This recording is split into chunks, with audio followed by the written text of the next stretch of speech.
గత 60-70 సంవత్సరాలుగా ఈ వస్త్ర వ్యాపారంలో గణుతికెక్కారు. వస్త్ర వ్యాపారం కొరకే ఇప్పుడు 2-3 తరాల నుంచి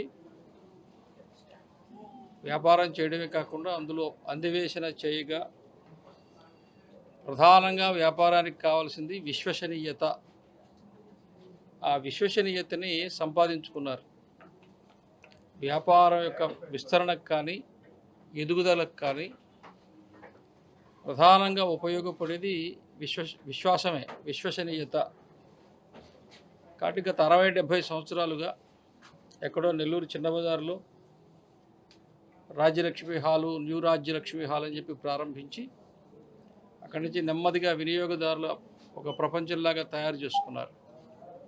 కుటుంబం అంతా కష్టపడి అక్కడే ఉండి అందులోనే నిలబడి ఒకే వ్యాపారాన్ని స్థిరంగా చేయటం వల్ల అపారమైన అనుభవాన్ని సంపాదించుకున్న తర్వాత నెల్లూరులో కావచ్చు, తిరుపతిలో కావచ్చు, విజయవాడలో కావచ్చు, ఇలా వేరే వేరే ప్రాంతాల్లో ఇట్లా పెద్ద పెద్ద మాల్స్ లాగా పెద్ద పెద్ద అంగడి వీటిని కూడా ప్రారంభించుకుంటూ విజయవంతంగా నడిపించుకుంటూ వస్తూ ఉన్నారు.